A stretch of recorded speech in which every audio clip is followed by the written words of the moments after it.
Você ouve agora, na sua Super Rádio Mundial FM, programa Bíblia para a Vida, com o pastor presidente da Igreja Assembleia de Deus Ministério Pregai, o pastor Arishon Ângelo. Eu quero aproveitar esse momento, o momento da palavra, o momento aqui que a gente está trazendo a palavra para os irmãos. E eu quero aproveitar e dizer que é importante, antes de a gente iniciar, eu quero dizer que é muito importante que eu e você possamos compreender de fato a essência da palavra de Deus. E uma palavra que conceitua essa essência, que pode começar, que conceitua, onde todo o conceito que vier a ser dito, que vier a ser elaborado sobre a palavra de Deus, ele vai passar por isso, que é a questão do arrependimento, mudança de atitude. É a palavra-chave. E nós temos nos últimos dias aqui na igreja, tanto aqui na igreja como na rádio, nós temos pregado nos últimos dias dando ênfase a esse ponto da questão da mudança de atitude, da questão da necessidade de que nós devemos nos arrepender e entregar, consequentemente, a nossa vida a Jesus Cristo. Basicamente, o Evangelho trata disso. Trata do arrependimento e da necessidade urgente de que o homem se arrependa e entregue a sua vida, confie a sua vida nas mãos de Jesus Cristo, que é o nosso Senhor e Salvador. É claro que tem ensinamentos práticos que devemos aplicar em nossas vidas, à luz das Escrituras, segundo a orientação da Palavra de Deus. Devemos sim considerar e seguir esses ensinamentos e colocá-los em prática nas nossas vidas, no cotidiano, de forma prática, na nossa convivência, nossa relação com as pessoas, a nossa relação com nós mesmos e, principalmente, na soma disso tudo, vai se refletir no nosso relacionamento com Deus. Isso, meus irmãos, é importante. Muito importante, que devemos atentar para isso, devemos prestar atenção nesses pontos, porque são pontos fundamentais na vida cristã. São pontos que determinam o seu grau de relacionamento com Deus. E esse grau de relacionamento com Deus, ele é fundamental para que eu e você possamos ter uma vida equilibrada. Uma vida, vamos usar a palavra que está em moda hoje, uma vida próspera. Uma vida de prosperidade. As pessoas têm se detido muito nisso. Têm buscado muito a questão da prosperidade, mas que prosperidade se trata? De que prosperidade estamos falando?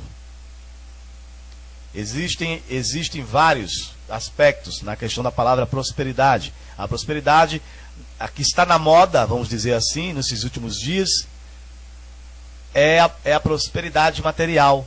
As pessoas têm buscado isso, a prosperidade material, têm buscado justamente juntar coisas, ter coisas, juntar bens, ter status sociais, estar numa posição social frente à questão da própria sociedade, numa posição social que a coloque em destaque. As pessoas querem estar em evidência, querem estar em destaque, querem ser o centro das atenções. E isso tem colocado o equilíbrio moral, a questão da ética humana em xeque. As pessoas têm cometido atos vergonhosos, passando por cima de tudo e de todos, desrespeitando, desconsiderando a ética, a moral, em nome de um objetivo, em nome de uma conquista, de algo que quer muito ter. Pessoas que têm sido desmoralizadas, têm vivido numa vida imoral, desmoralizado, não tem moral nenhuma, porque priorizam as coisas materiais, e essas coisas materiais estão tão em sua flor da pele, está tão na flor da pele dessas pessoas, que elas fazem qualquer coisa para obter o que querem. Eu não estou nem falando aqui de pactos com o diabo. Não vou nem chegar nesse ponto. Mas eu estou falando o amor próprio. O valor, se valorizar, de fato. Não é pintar o cabelo de galego, ou de vermelho, ou de amarelo, ou de azul, qualquer cor que seja, para se valorizar. Nem está falando nisso. É valorização no sentido moral. E as pessoas têm deixado isso de lado, têm dado menos valor a isso, e têm buscado a qualquer custo obter o que quer. É uma promoção no emprego, pessoas que têm se vendido, se prostituído em todos os aspectos para obter aquela vaga, aquele cargo almejado. Pessoas que têm desconsiderado os princípios morais, os princípios cristãos para ter o que quer. Mentem, levantam falso testemunho, falam mal do próximo para obter o que quer, para levar vantagem, para ser colocado como o melhor, para se destacar. E isso é muito perigoso. E quando nós começamos a observar isso, nós vemos um descrédito da questão humana, um descrédito da integridade humana. Uma humanidade que se diz evoluída, que se diz uma humanidade, uma sociedade informada, esclarecida, cometendo atos bestiais, burlescos, o cúmulo da estupidez, do absurdo, e tem cometido esses atos achando que estão abafando, achando que estão por cima da cocada preta, que estão muito bem, obrigado. Mas na verdade não estão. É uma ilusão que estão vivendo, uma ilusão neste mundo que vivemos, no mundo material, influenciado pelo mundo espiritual. O diabo tem se utilizado de ferramentas, de artifícios que fazem com que as pessoas se prendam, fazem com que as pessoas olhem para o que vem, para o que pode apalpar e coloquem aquilo como o tudo. O objetivo maior de sua vida. O propósito de sua própria existência. O homem, a humanidade em si, ela tem sido seduzida pelos olhos. E isso é perigoso, porque quando nós começamos a desconsiderar a questão espiritual e nos prendemos apenas, consideramos apenas o material, o aqui, o agora, o que eu tenho na mão, faz com que você se afaste mais de Deus. Eu não estou aqui para convencer a quem ainda não é crente a crer em Deus. Eu não convenço ninguém, quem convence é o Espírito Santo. Mas eu não estou aqui para argumentar em favor disso. Eu estou aqui para falar o que a palavra de Deus nos orienta. Porque você crendo ou não em Deus, você crendo ou não no diabo, ambos existem. Deus existe. O diabo também existe. E as consequências nessa decisão a quem você vai pertencer também são verdadeiras. Aqueles que são chamados filhos de Deus, estes herdarão a vida eterna, estarão no paraíso. E aqueles que rejeitam a Deus e preferem seguir o príncipe deste mundo, preferem os prazeres deste mundo, preferem se afundar na questão que eles possam apalpar e enxergar e possuir, materialmente falando, a estes também há um destino. E a palavra de Deus, ela é bem clara, ela fala que aquele que não foi encontrado, o nome daquele que não foi encontrado no livro da vida, este ou esta pessoa será lançada no lago de fogo. E isso é muito sério. É muito sério. Mas eu quero falar aqui da nossa questão a questão do crente, o crente que luta, o crente que persevera, que mesmo diante das dificuldades, ele luta contra a sua própria carne, ele não desiste. É um embate espiritual. É o crente, a pessoa que entregou a vida a Jesus Cristo e que vive numa luta diária contra os seus desejos, contra vícios, abstinência, contra a questão do próprio envolvimento social que ela tem, aonde ela está inserida. Em questões de princípios familiares, a família já tem um direcionamento que é tradicional dentro da sua parentela, e ele enfrenta dificuldades acerca disso.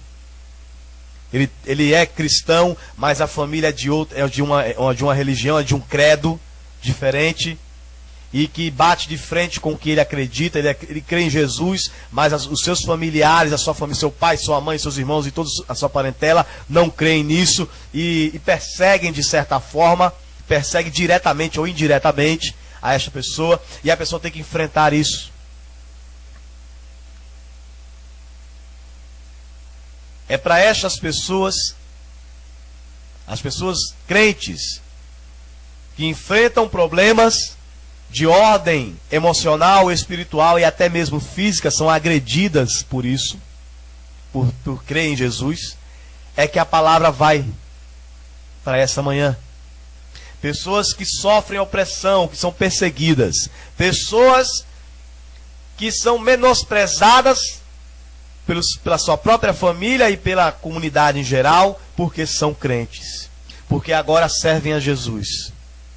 Pessoas que dentro do seu próprio ambiente cristão têm enfrentado dificuldades. E aqui, meus irmãos, no livro de 2 Coríntios, a carta de 2 Coríntios, capítulo 4, no verso 6 ao 10, nos diz algo muito importante que devemos aplicar em nossas vidas. Nesta manhã, hoje pela manhã, eu estava vendo e lendo esse texto, e me chamou a atenção, e Deus colocou no meu coração justamente para que eu atentasse para esses pontos. E vejam só, meus amados, meus queridos, 2 Coríntios capítulo 4, verso 6, começa no verso 6 e diz assim: pois Deus que disse, das trevas resplandecerá a luz, é quem brilhou em nossos corações para a iluminação do conhecimento da glória de Deus na face de Jesus Cristo. Temos, porém, este tesouro em vasos de barro, para que a excelência do poder seja de Deus e não de nós. Em tudo somos atribulados, mas não angustiados. Perplexos, mas não desanimados. Perseguidos, mas não desamparados. Abatidos, mas não destruídos. Levando sempre por toda parte o morrer do Senhor Jesus no nosso corpo, para que a vida de Jesus se manifeste também em nossos corpos. Meu caro irmão,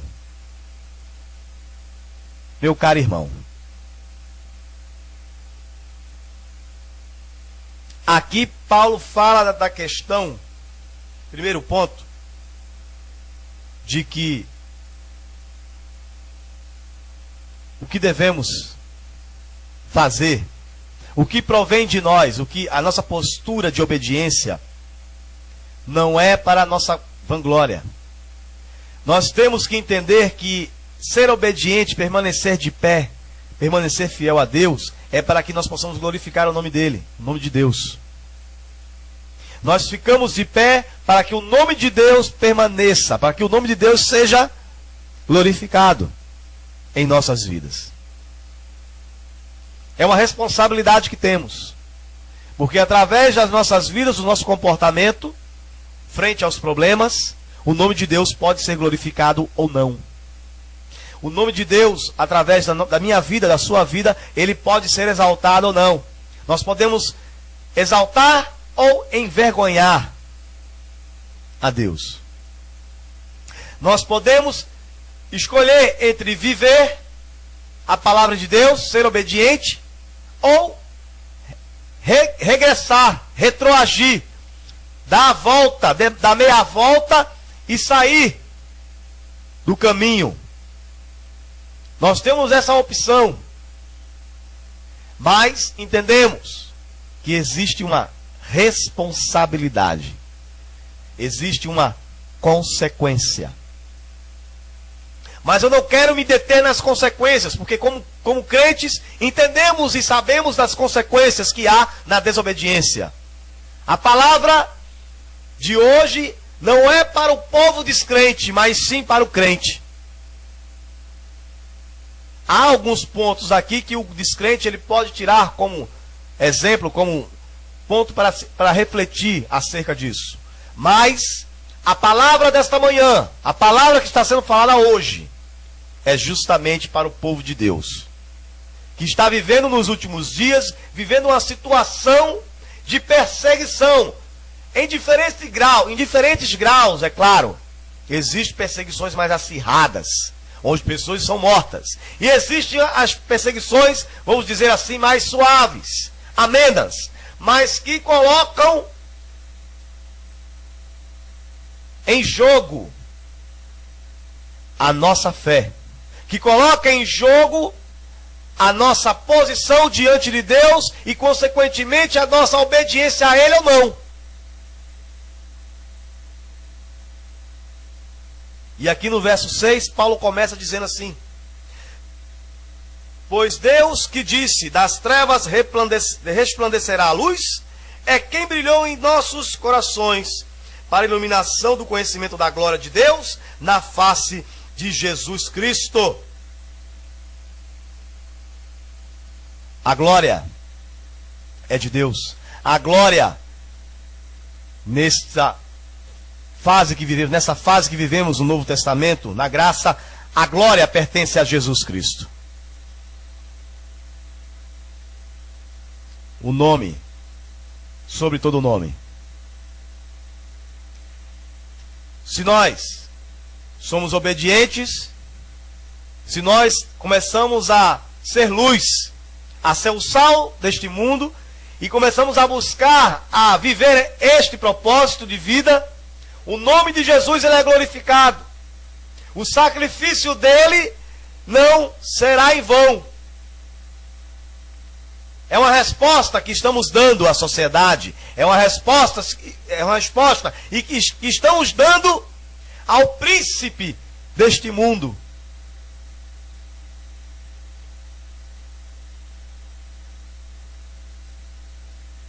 Nós estamos mostrando com as nossas próprias vidas que Jesus Cristo é o Senhor, que o sacrifício dele lá naquela cruz por mim não foi em vão. Eu sou crente, eu sou salvo no Senhor Jesus. Eu antes cometia erros, cometia pecados que desagradavam a Deus. Eu vivia no mundo, na filosofia humana, mas hoje eu sou transformado. Eu sou lavado no sangue do Cordeiro. Eu agora tenho os meus pecados perdoados e agora eu busco viver uma vida de obediência num processo contínuo de santificação. Estou sujeito ao pecado, posso ser tentado, mas eu tenho um Deus Todo-Poderoso que me dá o escape. E o crente ele tem que compreender isso. Só que entre pecar e não pecar, ser obediente e não ser obediente, há um ponto-chave que chama-se de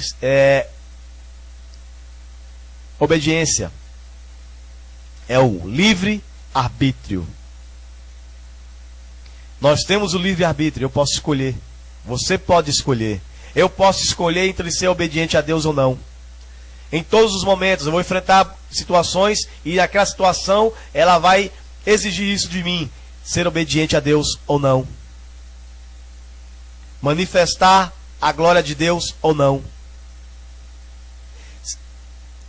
manifestar a transformação, o milagre que Deus fez na minha vida através de Jesus Cristo ou não. Eu tenho essa escolha. Eu posso escolher ser obediente ou não, fazer a vontade de Deus naquele momento ou não. Cabe a mim decidir. Cabe a você decidir. E meus irmãos, no verso 7 fala: temos, porém, este tesouro em vasos de barro, para que a excelência do poder seja de Deus e não de nós. E aqui reforça isso. Essa atitude de obediência não provém de nós. Aqui fala: temos, porém, este tesouro. Temos, porém, este tesouro. Somos chamados filhos de Deus. Cristo habita em nós. O Espírito Santo de Deus, ele habita em nós, ele nos conduz. Mas isso é colocado no vaso de barro. Não é no vaso de ouro. E fala na questão do vaso de barro justamente para mostrar que nós somos simples. Permanecemos sendo simples. Permanecemos sendo homens e mulheres. Permanecemos sendo barro. Quando aceitamos Jesus, nós não viramos super-homens, super-heróis. Não. Continuamos sendo homens e mulheres. Agora com uma prerrogativa diferente: adorar a Deus em espírito e verdade. Essa é a nossa razão agora. Mas permanecemos sendo os mesmos, com as mesmas fragilidades, com os mesmos desejos, enfrentando os mesmos problemas, tendo que resistir agora ao pecado, à tentação do pecado. Temos que resistir. Somos apedrejados, mas não apedrejamos. Somos caluniados, mas não levantaremos falso testemunho para ninguém. Somos xingados, mas não falaremos nenhuma palavra torpe. Somos perseguidos, mas não perseguiremos.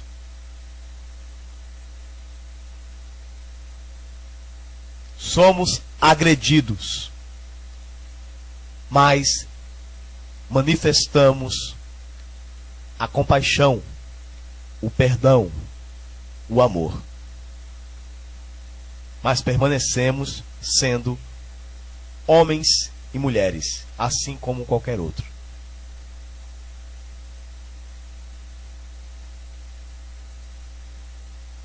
Importante. E tudo isso para que a gente compreenda que a glória é de Deus e não nossa. É Deus que nos conduz. Se eu sou agredido e eu não reajo, a glória é de Deus. Foi Deus quem me segurou. Foi o Espírito Santo de Deus quem me deu o controle. Se eu sou acusado de algo que eu não fiz, eu não vou reagir com violência. Eu não vou me manifestar, porque Deus vai me dar o controle. E se assim for necessário que eu abra minha boca, será o Espírito Santo de Deus que vai colocar o que eu devo falar. Mas permaneço sendo o mesmo homem. Permaneço sendo a mesma mulher. Permaneço sendo ser humano. Permaneço sendo um vaso de barro. E aqui nos mostra esse controle do Espírito Santo de Deus, que é o Espírito Santo que nos controla, que nos conduz. Meu irmão, a força que vem para nós, a força que surge em nós, não é minha, não é sua. Não é fruto de algo que provém de nós mesmos. Ah, eu sou espiritual. Ah, eu sou bambambam, eu sou super crente. Não existe isso. É a misericórdia de Deus que nos sustenta.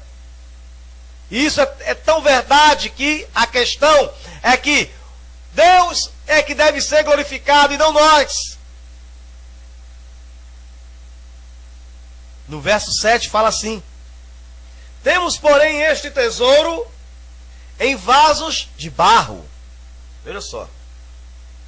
Para que a excelência do poder seja de Deus e não de nós.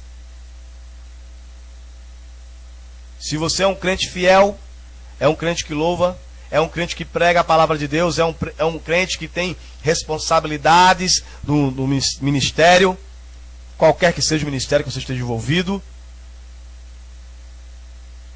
não é você. Não é você. Cuidado se você está achando que é você, que você pode cair. Tenha cuidado. Se você acha que é você, você pode cair. Agora, quando você reconhece que é Deus, aí não. A responsabilidade de te manter em pé é a de Deus. Deus é que te dá a força. Você busca ser obediente, você busca fazer a vontade de Deus, mas é Deus que te dá a força. Você busca considerar o que Deus fala em sua palavra. Você busca fugir das coisas que desagradam a Deus, mas é Deus que te dá a força. Você lê a palavra, você tem habilidade em falar, você tem o dom de pregar, de ensinar, mas é Deus quem te dá a força, a condição. Não provém de você, é de Deus. E aqui, meus irmãos, mostra uma situação muito interessante. No verso 8 fala: em tudo somos atribulados, mas não angustiados, perplexos, mas não desanimados, perseguidos, mas não desamparados, abatidos, mas não destruídos, levando sempre por toda parte o morrer do Senhor Jesus no nosso corpo, para que a vida de Jesus se manifeste também em nossos corpos.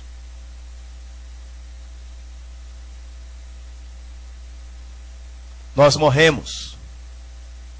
É a mortificação da nossa carne.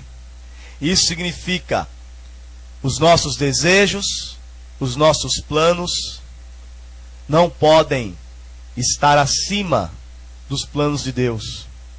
Significa que nós morremos para Cristo viver em nós. Agora é Cristo que habita em mim e em você. E sendo assim, se Cristo verdadeiramente habita em mim e habita em você, e eu creio nisso, que Ele habita, logo, tudo o que sai de nós, tudo o que somos capazes de fazer, não é de nós, mas de Cristo, que agora habita em mim e em você. Jesus Cristo, Ele é o nosso provedor, Ele quem nos fornece, Ele que nos dá a força, Ele que nos conduz através do Espírito Santo.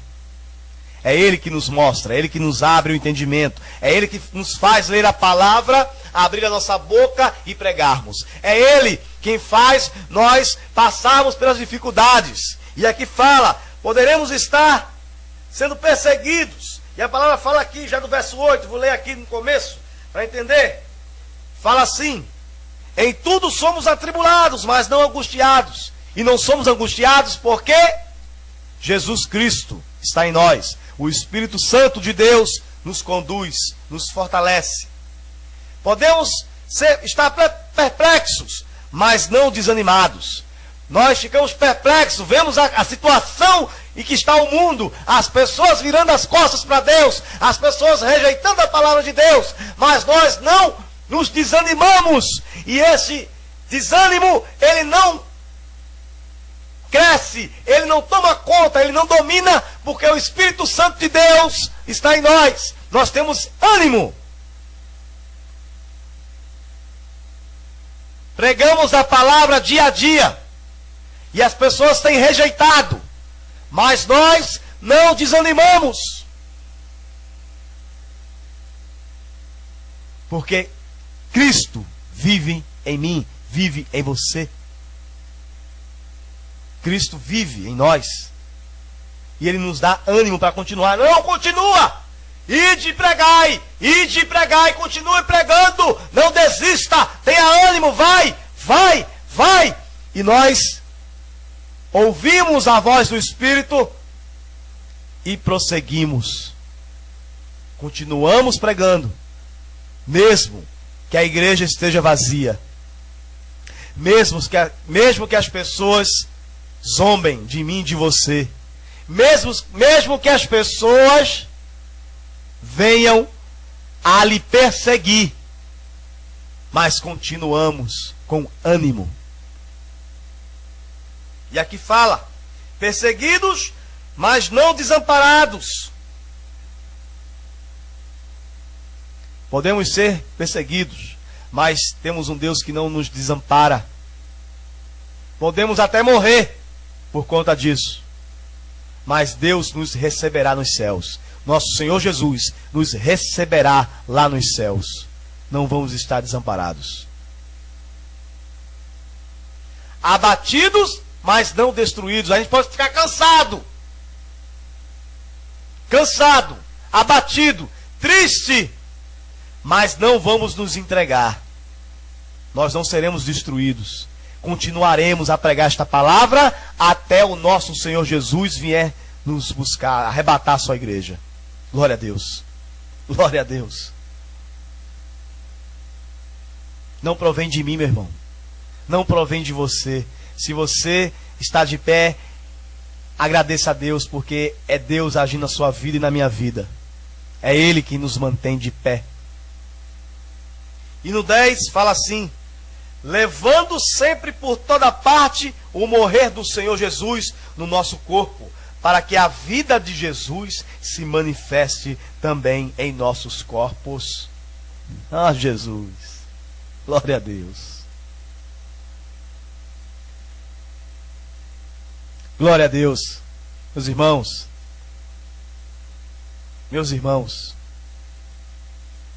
nós já estamos mortos. O nosso eu, os nossos desejos, os nossos planos, as nossas cobiças estão mortas. Estão todos mortos. Tudo morto. Estão tudo morto. Nós morremos em Cristo. Morremos para Cristo. Para que Cristo viva em nós. E hoje Cristo vive em nós. O Espírito Santo de Deus, o Consolador, o qual Jesus Cristo mesmo disse que enviaria, habita em nós. É esse Espírito Santo que me move e move você. É este Espírito Santo que devemos buscar mantê-lo conosco. E vamos manter quando começamos a nos sujeitar à palavra de Deus, a ser obediente, buscar a ser obediente. Nós buscamos a presença de Deus, buscamos ser obedientes. E esse Espírito Santo cada vez mais vai aumentando a sua força em nós. Ele vai cuidando. Nós vamos buscando obedecer a palavra de Deus. Vamos buscando viver esta palavra em nossa vida de forma prática. Ser um crente praticante. Não um crente de boca. Um crente que é apenas de aparência. Usa um terno. Usa um vestido bem longo.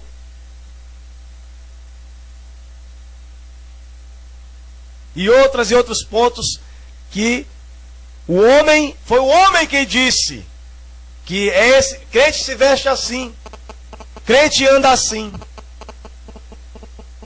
mas preocupa-se apenas com o fator estético, a casca, mas a essência continua aquela mesma essência do velho homem. Não adiantou de nada. E devemos buscar a palavra de Deus e aplicar em nossa vida. E dessa forma, sermos obedientes. E dessa forma, agradar a Deus. E dessa forma, podermos ser instrumentos nas mãos de Deus. Para levar esta palavra. Uma palavra que chama o homem ao arrependimento. Que chama o homem a abandonar o pecado. a querer rejeitar o pecado. E agora viver uma nova vida. Ele morreu para o pecado, mas agora foi ressuscitado em Cristo, e Cristo vive agora nele. O Espírito Santo de Deus agora conduz a sua própria vida. Que possamos, meus irmãos, compreender, que possamos principalmente viver esta palavra, a começar de mim, porque é uma luta diária, é constante, é todo momento. Todo momento a carne querendo manifestar a sua vontade, e nós temos que lutar contra isso. Devemos lutar, devemos perseverar. Oração, leitura da palavra, a comunhão com os irmãos, fazer parte de uma congregação.